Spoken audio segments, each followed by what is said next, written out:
Hi everybody, Aid here. Thank you so much for joining us for our online Sunday experience. It is great to have you with us. Today our Sunday experience is going to look a little bit different to normal. This week we're going to begin our time together with some worship which Jonny has recorded for us. Then I'm going to share just a few stories and updates that I'd love to let you know about. And after that, we will be watching session 5 of the prayer course. I've loved the prayer course. I know many of you have too. So looking forward to what we're going to learn together this morning. And after that teaching slot, we're going to dial into our virtual life groups and to join up with those Zoom group chats for discussion and for prayer. But to start with this morning, we're going to begin with some worship. Jonny has recorded a short worship set for us, and even though it might feel weird to be doing this at home, obviously nothing can replicate that sense of corporate worship together. I so miss that and can't wait to meet with you again to do that after all this is over. But let me encourage you to engage with this as fully as you can from the comfort of your own home. Feel free to sit or stand, whatever you want, but sing out and worship your heart out to the Lord with us this morning. So why don't we join with Jonny to worship together now? Jesus, I thank you so much for this amazing church family. I thank you that you love us, that you're with us. That wherever we are right now, in homes all across the town, that you are with us, that you care for us. And so we want to worship you together in one spirit, singing the same songs. And we pray that you would be glorified, Jesus. Come and presence yourself among us. Thank you that you're in us and you're around us. Holy Spirit, would you come and meet us as we worship and spend time together? So come, be worshipped, be glorified. Amen.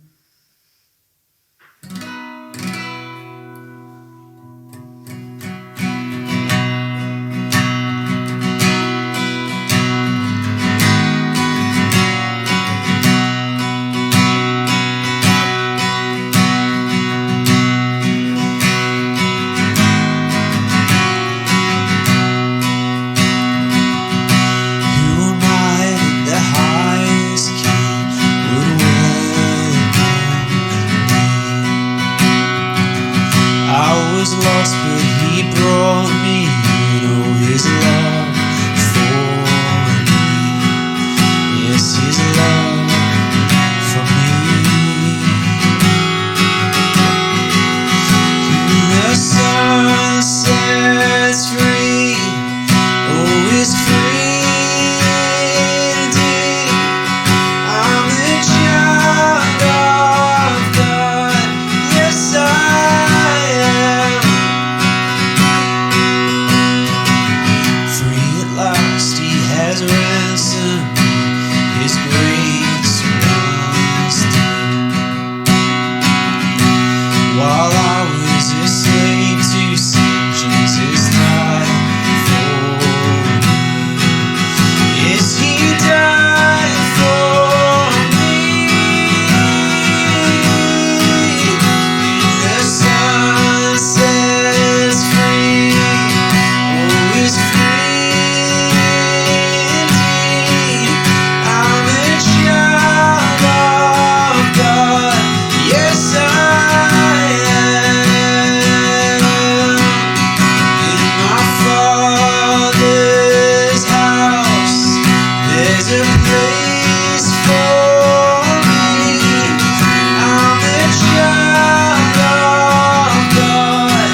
house, there's a place for me. I'm a child of God. Yes, I am.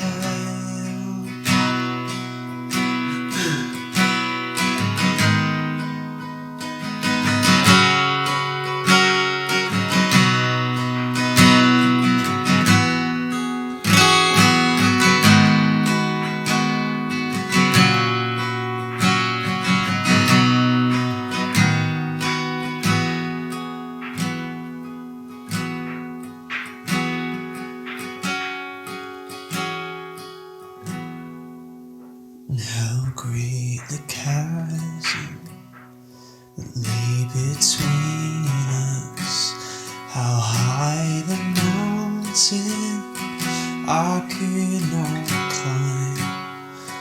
In desperation I turned to heaven and spoke your name into the night.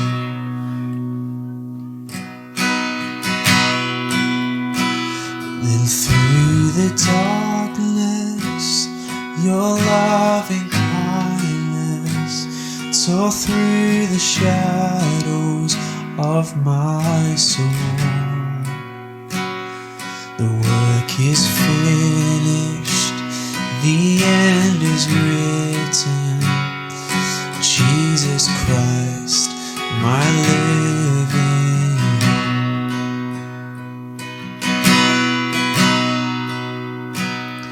Who could imagine so great a mercy? What heart could fathom such boundless grace? The God of ages stepped down from glory to wear my sin and bear my shame. The cross has spoken, I am forgiven. The King of Kings calls me his own. Beautiful Savior, I'm yours forever. In Jesus Christ, my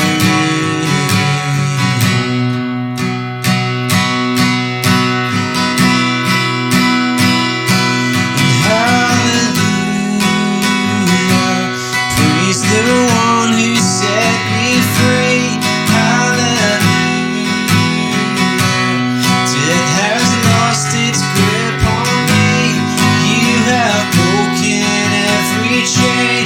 There's salvation in your name, Jesus Christ, my living hope. And hallelujah. Praise the one who set me free. Hallelujah. Death has lost its grip on me. You have broken every chain. There's salvation in your name, Jesus Christ, my living hope. Then came the morning that sealed the promise. Your buried body began to breathe, and out of the silence, the roaring lion declared the grave has no claim on me.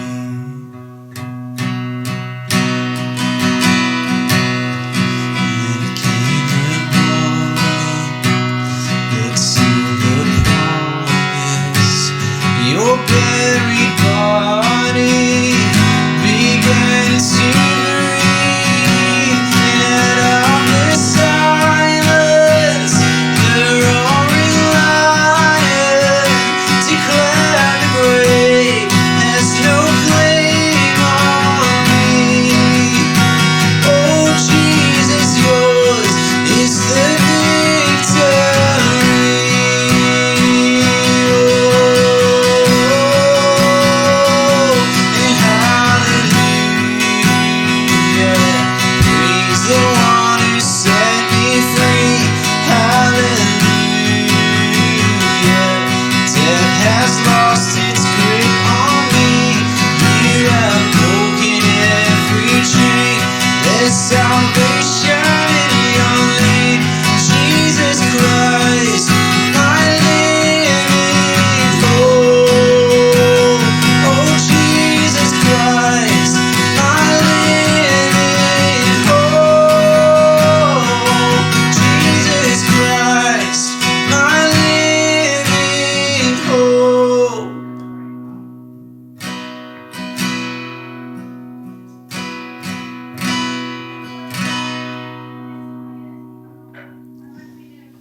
Amen.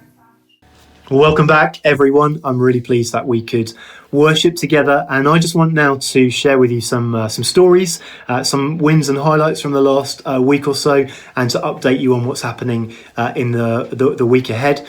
I've heard some beautiful stories of connection and of care, as many of you have just been stepping out in really simple but really beautiful ways to care for your neighbours and to look after people who are in need in our community. I know that there are lots of people who are asking really big questions, and you've been talking to your friends and your neighbours about Jesus. I heard of one person give their life to Jesus for the very first time over the phone in conversation with John whilst they were walking on the beach, which was just epic. I've heard of one of our leaders, one of my friends on Discipleship Year, who started an online alpha course with a few of her friends, which has been an amazing opportunity for her.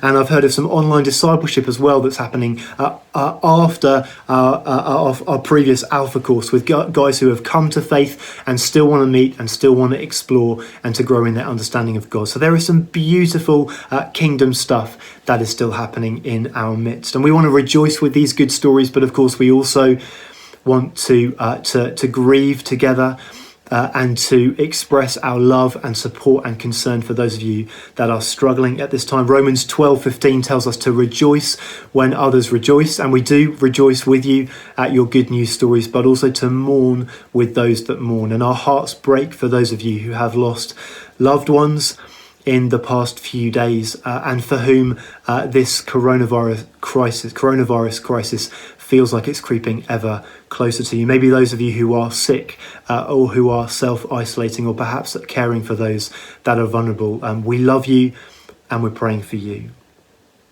There is loads going on again this week, online of course. Every Tuesday, parents look out for this, every Tuesday afternoon at 4:30, Kids Church Online goes live. Every Wednesday morning from 8 till 9, we have our whole church prayer and intercession call on Zoom that Sarah leads for us, so look out for that as well. And of course, every week Michael is setting us a quarantine quest just to have some fun with making some silly home videos. So look out for all the stuff that's happening. All the links are on our Facebook page or on our website, or probably just below this video.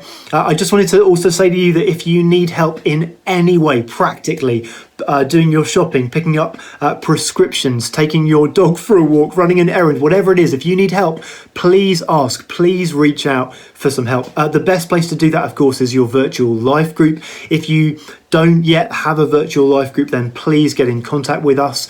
And we will assign you one. But everyone in the church, to the best of our knowledge, has been given a virtual life group. Hopefully you've dialed into those already. Ask people for help, and we would love to help you as well. If there's anything specific we can do to help you, please reach out to us. We've set up a specific coronavirus response email that you can contact us on. It is covidsupport@coastlinevineyard.church. covidsupport@coastlinevineyard.church. Just email us with any request for help, and we would love to help you.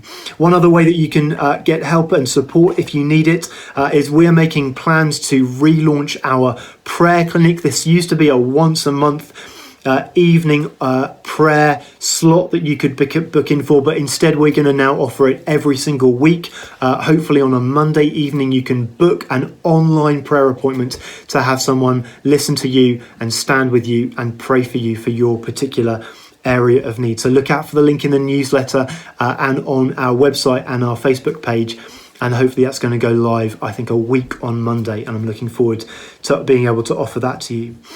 Now, maybe like me, you've begun to get used to this new normal, and you've started to think about, well, how can we serve and love the people of our town at this particular time? Maybe you're not working at this time. Maybe you've been furloughed right now, and you've got some time and you've got some spare capacity. Maybe you've got some ideas about how we could serve our town, and we would love to hear from you, and we would love your help. We are, of course, already actively partnering with our friends at the food bank. They are doing an amazing job of caring for those with the most acute needs by giving them emergency food parcels. We're supporting the food bank financially, and of course, so many of the staff and so many of the volunteers there are from Coastline. But if you want to help the food bank, you can donate food, tin food, toiletries, all that kind of stuff. You can donate money.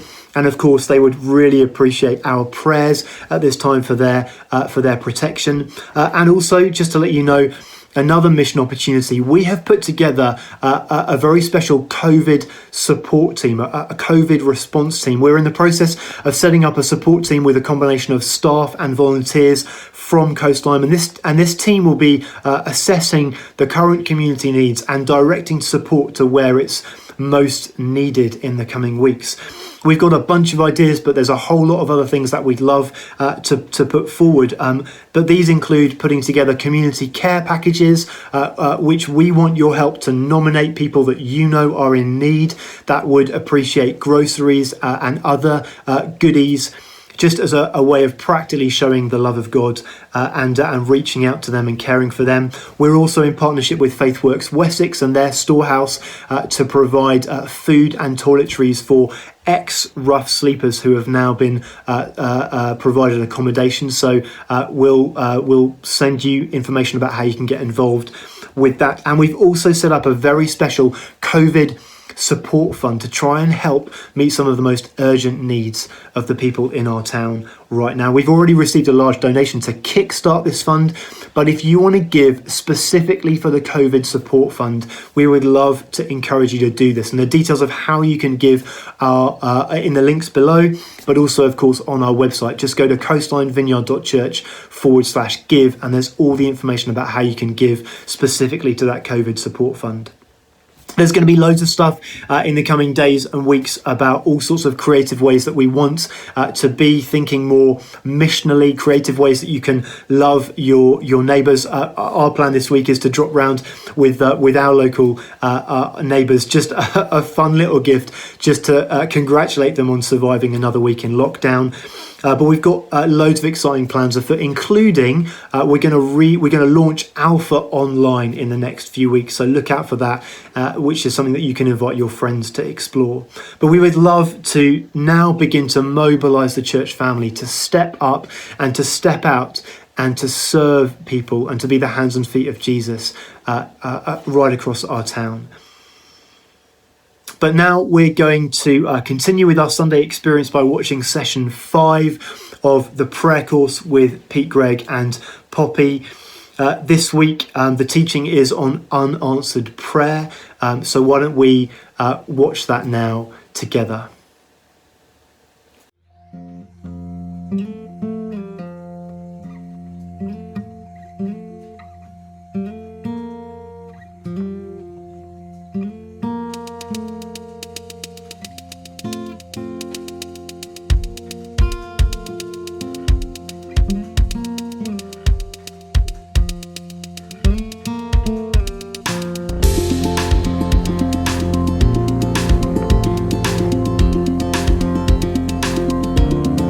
So Pete, here we are, 4 sessions into the prayer course.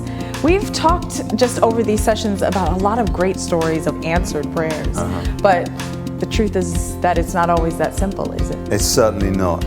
Prayer is the most wonderful thing in the world in many ways, but I think we've got to be honest that sometimes it's also the most painful thing. I think one of the things that I appreciate so much about you is that you're not afraid to talk about that. In fact, one of my favorite books that you've written is a book on unanswered prayer, and that's God on Mute.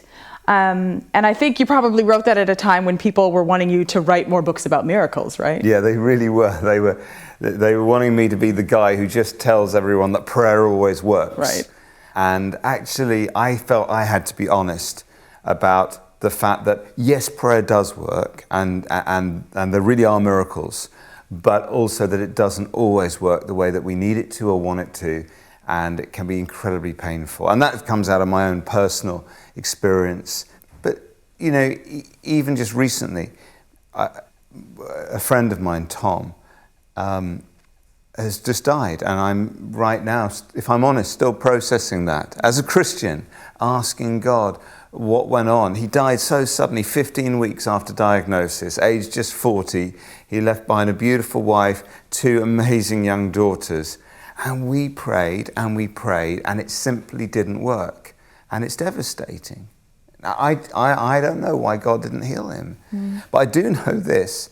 At his memorial service, there were tears. We all wept.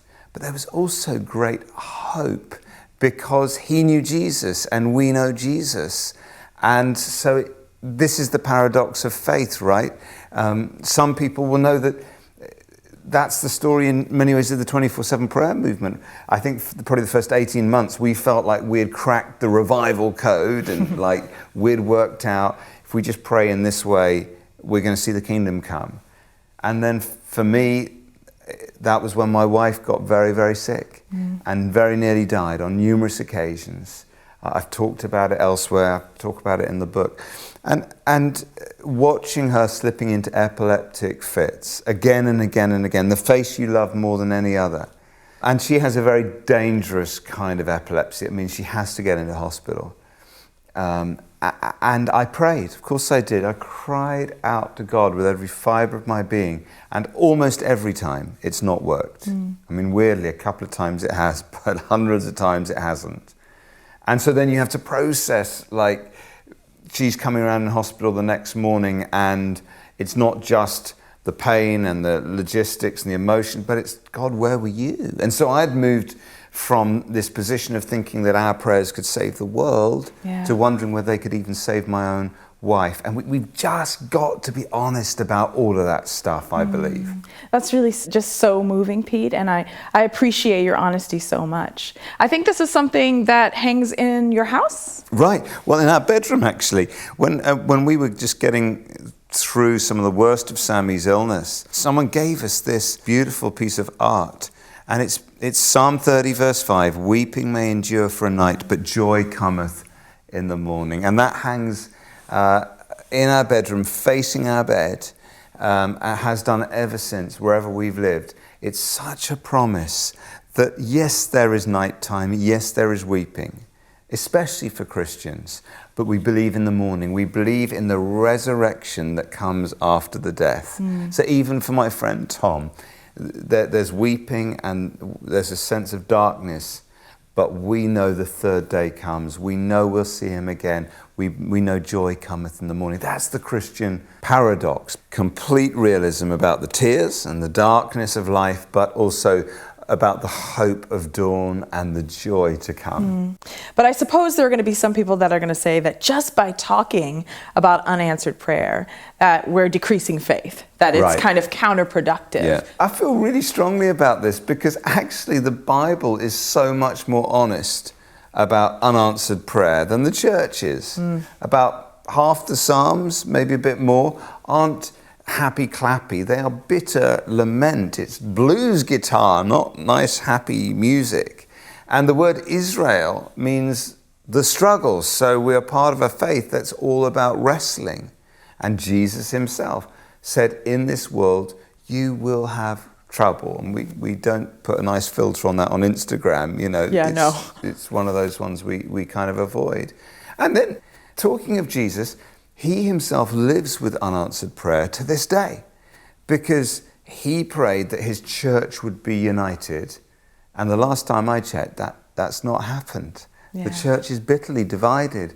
So if Jesus himself is living with unanswered prayer right now in heaven, and if the Bible can be that honest about unanswered prayer, then it's high time that we worked harder to create cultures of honesty in the church. And I don't believe that is unbelief. I think that's actually a form of belief.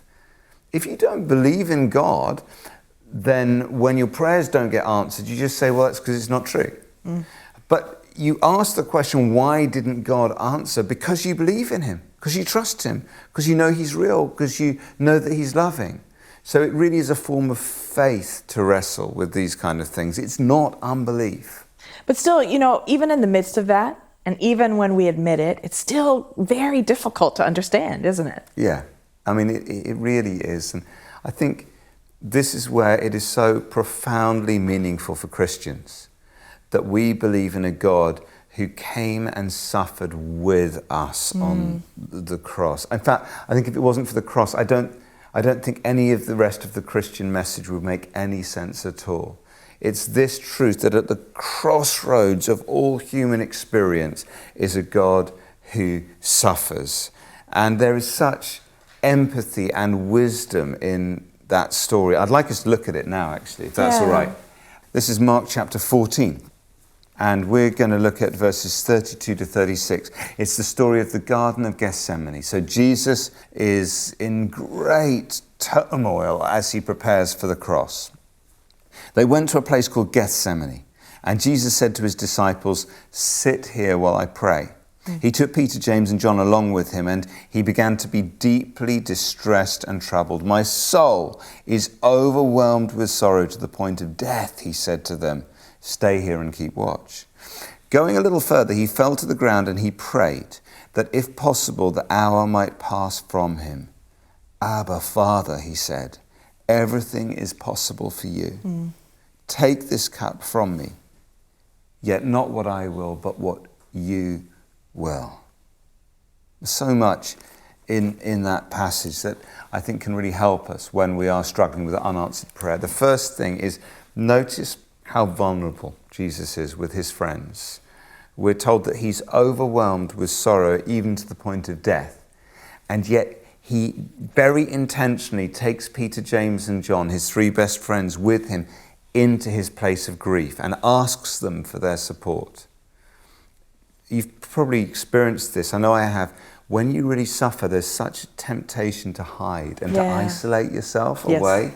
And Jesus does the opposite. He includes his friends and he knows he needs their help more than ever.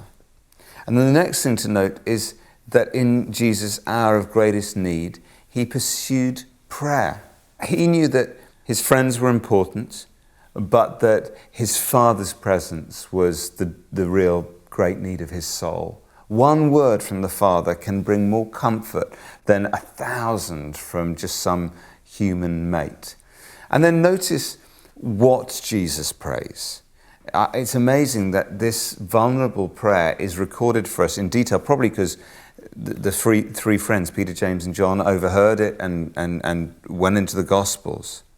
But first of all, Jesus says, "Abba, Father." So when he's hurting, he anchors himself in the love of God. He doesn't say, "If you really cared for me, you wouldn't make me go through this." Right. He doesn't question God's love. God's love isn't up for debate.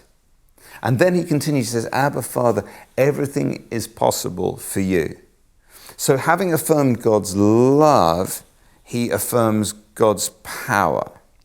In my own life, I know that when I'm scared, when I'm suffering, when I'm hurting, there is a temptation to question God's love. Do you really love me? Why am I suffering? But the other one is sometimes to question God's power, is to downgrade God's power and say, well, I guess this is just too difficult for you, or you can't do that. And Jesus doesn't do that. There's an old Hebrew saying that says, God is not a kindly old uncle, he's an earthquake. And I think Love that. Yeah, it's good, isn't it? Because there's problems, I'm sure, in your life like mine that a kindly old uncle can only smile at. Right. But an earthquake maybe could shake it. Yeah. So affirm God's love and God's power. And then the next phrase in the prayer is one of the most surprising bits of the whole Bible. Because Jesus says, "Take this cup from me." In other words, Jesus is saying, I don't want to die. I don't want to suffer. I don't want to be the guy on 1,000 stained glass windows on the cross. Jesus is praying unbiblically. He's gone off message, off piste. It's radical honesty and vulnerability.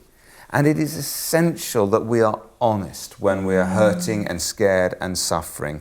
And Jesus shows us the way to do that. To be honest with our friends and to be honest with God himself. Yeah. This is so helpful, Pete. But is it okay if I ask you a tough question? Of course. So you said that God is our Abba Father, right? He's all loving, and that everything is possible for him, which means he's all powerful. A lot of people are going to be thinking right now, if God is all loving, if he's all powerful, then why doesn't he stop people from suffering? Okay, so you do know you've probably just asked the hardest theological question of them all. The theologians call it theodicy. And that there aren't many easy answers. But I have found it helpful to think in terms of three things: God's world, God's war, and God's will. So first of all, God's world. Some prayers aren't answered because it's just the way that God's made the world to work. And Christians aren't immune from the laws of nature, the laws of science. For example, on our wedding day, it poured with rain. It wasn't exactly what Sammy and I had been dreaming of. But actually, if every single couple who prayed for a sunny wedding day got it, there'd be drought in the land. There must be some farmer somewhere who's praying for it to rain. So there's just laws that make the world work for the vast majority of people, the vast majority of time, and we're part of that system. And C.S. Lewis talks about this. He says that God can and does on occasions modify the behavior of matter and produce what we call miracles is part of Christian faith.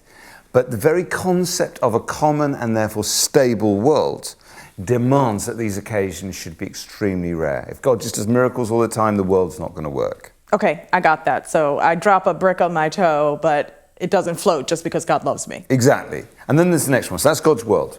The next one is God's war. The Bible teaches, and most people on earth believe, that we are in a spiritual battle. There is a vicious enemy, and as Christians, we are often targeted. And therefore, some prayers aren't answered because there is an enemy. Satan is actively and successfully opposing the will of God.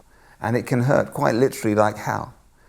And we are going to look at this in a whole session of its own on spiritual warfare in the final session of this course. Okay, but I kind of have like a million questions right now. Yeah, I get that. I know. I promise we will come on to those. Can we just park the I guess so. spiritual warfare I guess thing so. for a minute? Okay. So we've had God's world, God's war, and then there's God's will. The third reason for unanswered prayer is not the laws of nature opposing our prayers and not Satan opposing them, but sometimes it's God who is opposing our prayers, who's saying no to them. And that can be relatively straightforward, actually, sometimes, just because God knows best. And in his love, he says no, and then we look back and we realize why. Like, I'm really glad that many of my prayers haven't been answered. Otherwise, I'd probably have grown up to marry a Spice Girl and to work in a zoo. That was my dream in my teenage years. But obviously, there are other prayers that God says no to that we just don't understand. And I've just talked about my own grief right now, processing my friend Tom's death. And that's one of those things I just have to choose to trust, even though I don't understand. Yeah. You mentioned earlier about Jesus promising us trouble, and I think we'd all say that we've definitely experienced that. But have you got any practical advice for us? I think we all have those times when we just feel like God is a million miles away. We're praying, but it feels like our prayers are just bouncing against the ceiling. Yeah, well, I think it's really important to remember, first of all, that God's silence isn't the same as God's absence. Don't confuse those two. Just because your prayers aren't working, or maybe God seems distant, it doesn't actually mean that he's far away, because he's actually promised in the Bible, I will never leave you, Poppy. I will never forsake you. Often, like we're new Christians, it's like we can see God, we can feel him, it's like super easy. And then there come seasons in our life where we can't see him the way we once did. We can't feel him. We can't hear him the way we once did. Yeah. And it's not that he's abandoned us. It's that he's trying to mature us into something new. He's present, but he's allowing us to kind of grow into new maturity.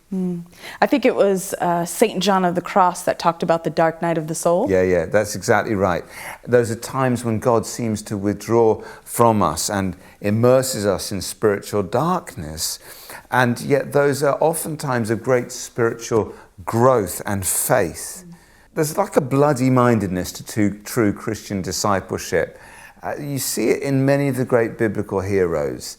One of my favorite examples is Shadrach, Meshach, and Abednego, you know, the story of Daniel and the lion's den and all that.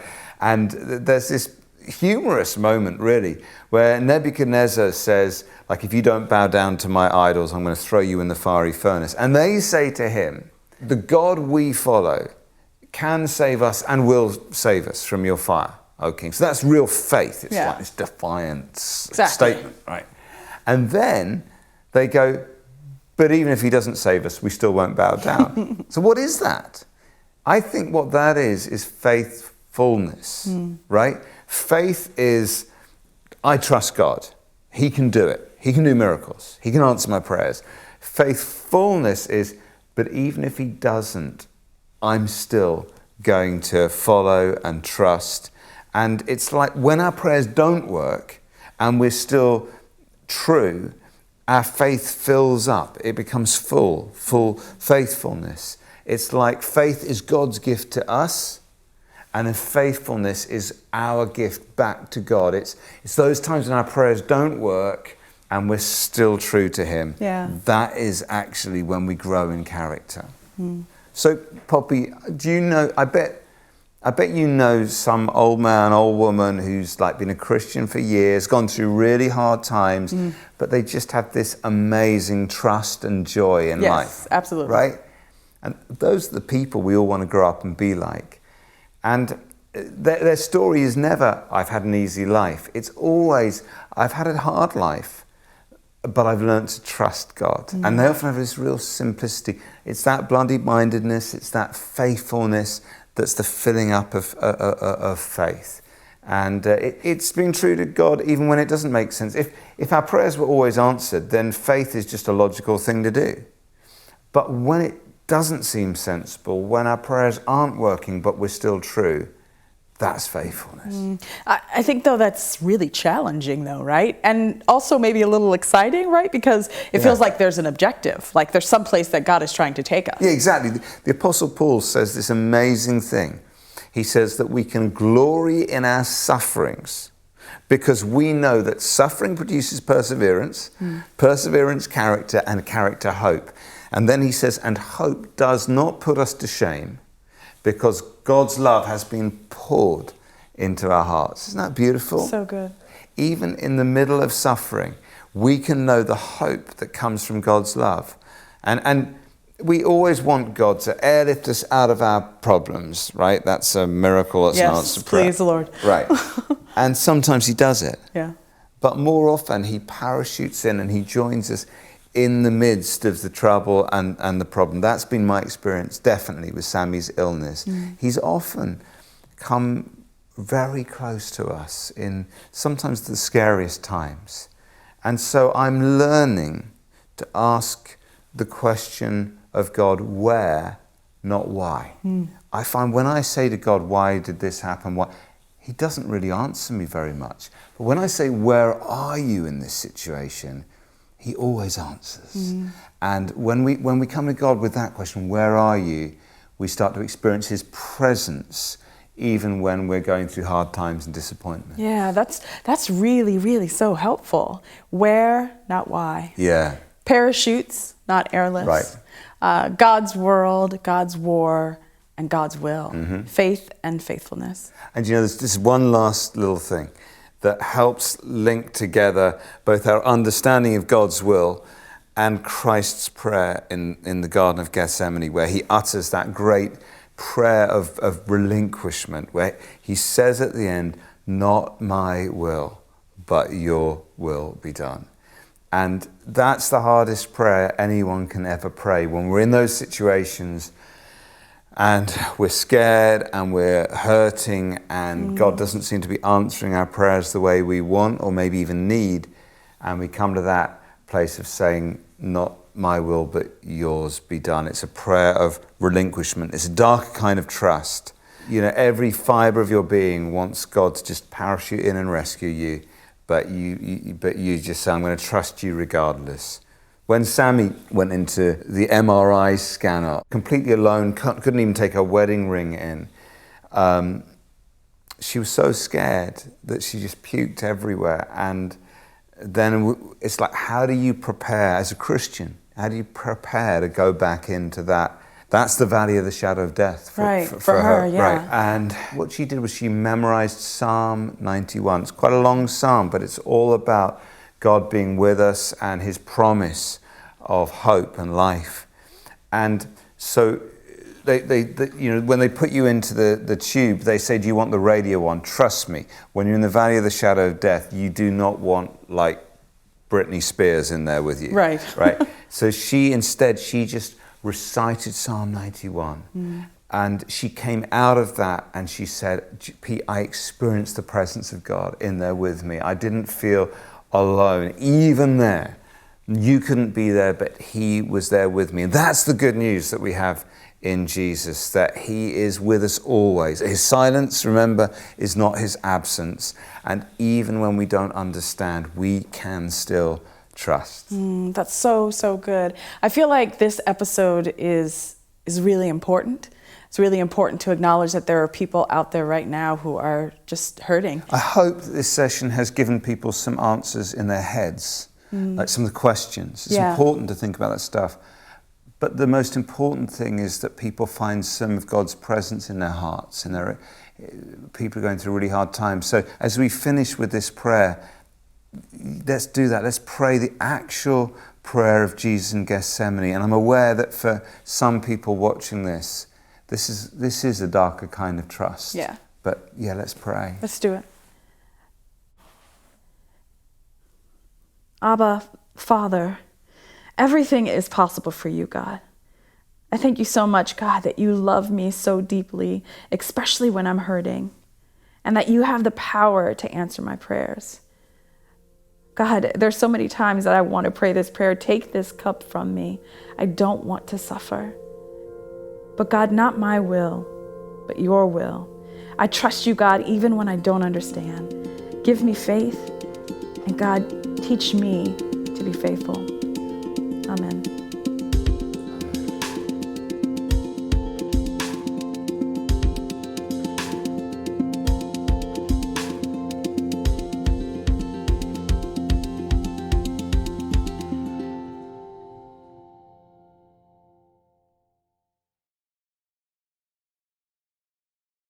Welcome back, everyone. Wasn't that amazing? Again, there was so much gold in that teaching. I am loving the prayer course, and I hope that you're getting as much out of it as I am. We're just about to head into our virtual life groups and to dial into those Zoom group chats. But before we do that, I just wanted to say a really big thank you. Thank you so much for joining us for these online Sunday experiences. Thank you for joining us today. I know that we can't meet and gather together at St Albans, and I know that so much of what we do has changed, but our vision and our mission, of course, remain the same. Our vision is still to love the King and live the kingdom, and to see God's kingdom come in Bournemouth as it is in heaven. It's been great doing church with you today, and I really believe that we're not just watching a video in isolation in our own homes, but we're coming together as the church, as Coastline, together for a shared experience as a church family. It's precious that we can do that. But we're going to head now into our virtual life groups. Hopefully you will have already received the link from your life group leader. If you haven't, or if you don't yet have a virtual life group to join, then just head to our Facebook page. There'll be a link there to an open virtual life group which you can join this morning, and they're just such precious times for us to at least be able to connect with a few people in the church community, if not all of us. A space to encourage one another, support one another, discuss the teaching that we've just watched, and of course pray for one another. So let's dive into those virtual life groups now, but for now, thank you for joining us. God bless you all, and we'll see you again very soon.